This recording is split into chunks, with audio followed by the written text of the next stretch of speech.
Hi and welcome to Jessie James Beads. My name is Jem and today we're working with the ombre collection. So how about a suspended stone pendant with an ombre surround?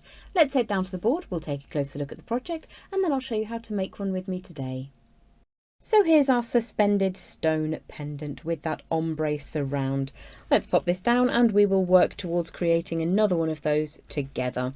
In terms of materials, we're going to be working with 18 gauge round wire and 26 gauge round wire, as well as this multi-tonal ombre strand and this stone pendant. Now this has a drill hole up at the top. It looks to me to be a beautiful agate. You've got some gorgeous wavy lines down at the bottom and then that beautiful druzy crystalline at the top. So let's just pop that down for a second.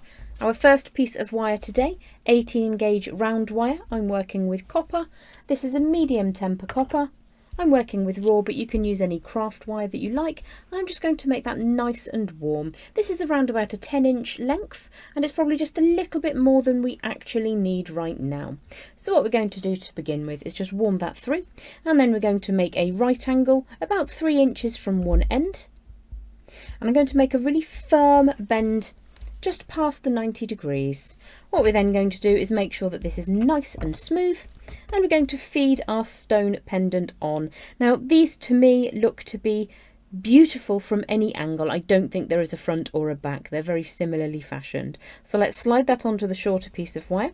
Now whether you're working with gemstone or with glass, when you're putting wire through a bead like this or through a pendant like this, you do need to be very, very safe.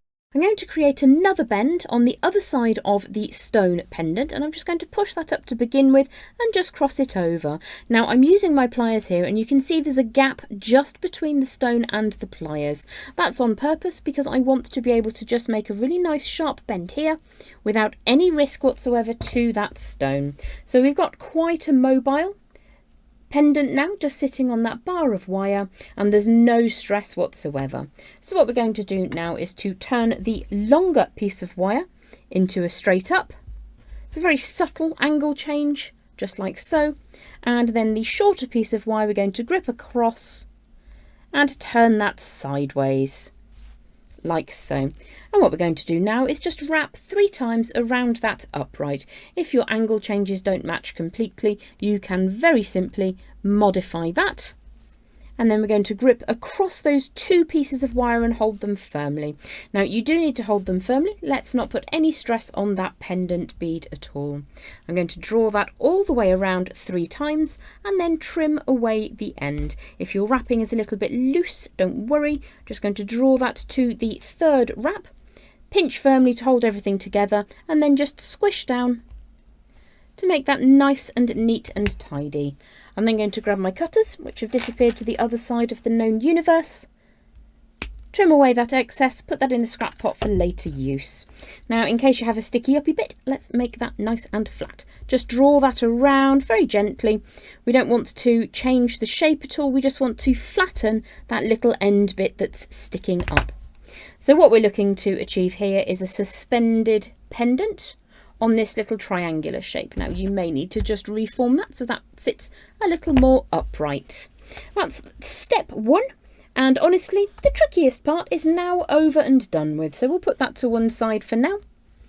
The next thing we're going to do is to take a longer piece of wire, and this is around about 15 inches of 1mm gauge round wire, and again I'm using a raw copper, but you could use any kind of craft wire that you like. You need to make sure that your end is flush cut, and then you could use round nose pliers, but I'm going to use the smaller pin on my memory wire finishing pliers. Let's just tuck that tail away, and I'm going to turn a very small loop on the end of my wire. Draw that all the way around until it touches the continuation of wire. So you can see it comes all the way around and meets itself. And I'm going to pop my bent chain nose pliers in and draw that away. So we have a loop on the end, and this is exactly the same loop that you would have on an eye pin. If you're familiar with eye pins, you can see that the loop is centralised on the end of my wire, just like so. I'm going to give that a really hearty squish to make it nice and strong. And then I'm going to grip across the entire round form and bring the wire away. Going to make it really lovely and warm now. like so, and then I'm going to grab myself a round form. I'm going to be using my wooden mandrels from Beadalon, and I'm just going to estimate the distance between the top of the coils on my suspended pendant and about 1/2 inch beneath the stone pendant itself. So if I just create a rounded form to begin with, just take that tail all the way around. Don't worry about anything. If we need to change the shape, we absolutely can. So what we're going to do now is to just pop the loop we created at the top of that little spiral in the suspended pendant, and we're going to estimate whether we want to make this larger, smaller, or keep it as it is. Actually, I'm quite happy with the size and shape I have here, so that's not a problem at all. What we're going to do now is to create another loop on the other end of the wire, and I did say we had more than we needed. We could probably make 2 of these if we wanted to. So I'm going to grab in my bent chain nose pliers again. Let's just pop this out of the way for a second, and I'm going to grip across the long tail of wire that has no loop on it. And what I want to do is to make a bend coming across this way, but it needs to be just above that first loop. So grip with your pliers, turn the wire over to the side to begin with, and you'll see that that's just above that first loop. Now, if that doesn't happen for you, if it's slightly a little bit too high, a little bit too low, don't worry about it. We're going to make a second loop shape now, and we can adjust the bottom of this design to fit what we're looking to do. So if I just turn this around the other way, make it easier for myself, you can see where the first loop is. What we want to do is to add a second loop as similarly as possible. What I might do is just trim away some of that excess wire, because otherwise it will hit the camera. So I've got enough there to make another one of these should I want to. So let's grip across that wire and start drawing it around. So if I just tilt it over, draw that all the way around, what we're looking to do is to create a loop that sits just above the first loop we created. So we've got the loop shape. Just going to push that down, and then I'm going to trim away where the wire crosses over itself so that we have a second solid loop. I feel like I've cut that just a tiny bit short, but don't worry. What I'm going to do is just make sure that that closes up, give it a bit of a squish, and then as you can see, this wire is coming away at a bit of a jaunty angle. I want it to be flat, so I'm going to grip across and make it flat, and then sit it above that first loop. So if I just bend those very, very softly, I'm not bending the wire, I'm actually causing it to change shape just down here at the bottom. So those actually look pretty good to me. If you need to re-centralize that loop on the second side, you can grip inside the loop and just bring it forward slightly, and then you'll find that you'll be able to get those to line up.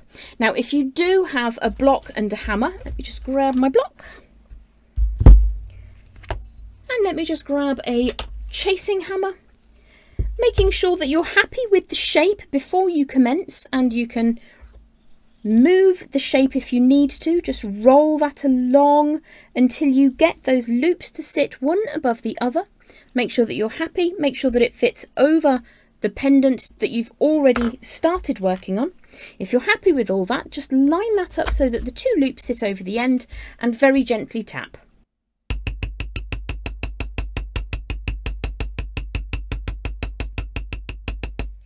Now at this stage, I'm not looking to change the shape of the wire. I don't want to flatten this. I just want to have a little bit of work hardness so that when I start the second part of this procedure, things will be slightly easier for me.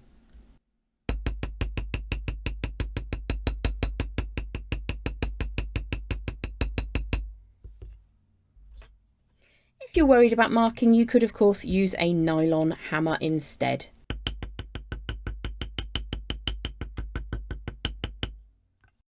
If you don't have a block and hammer, you can add a little bit of work hardening to your wire just by opening and closing your flat pliers. I'm using my bent chain nose pliers just to squish the wire, and we're not doing it this way at all. We're going from top to bottom.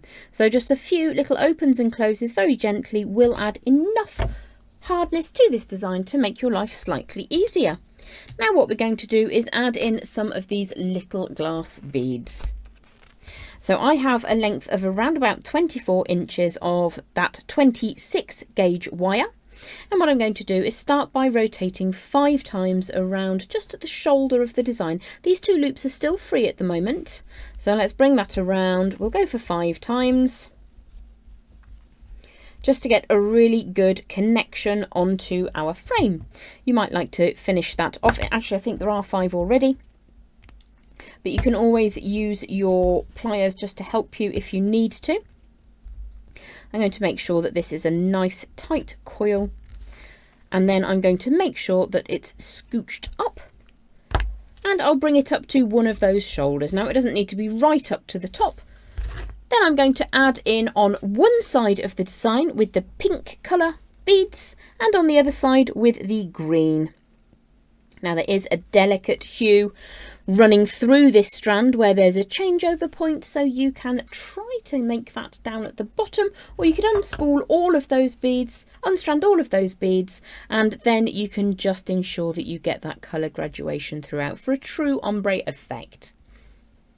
I brought the first bead up against the frame.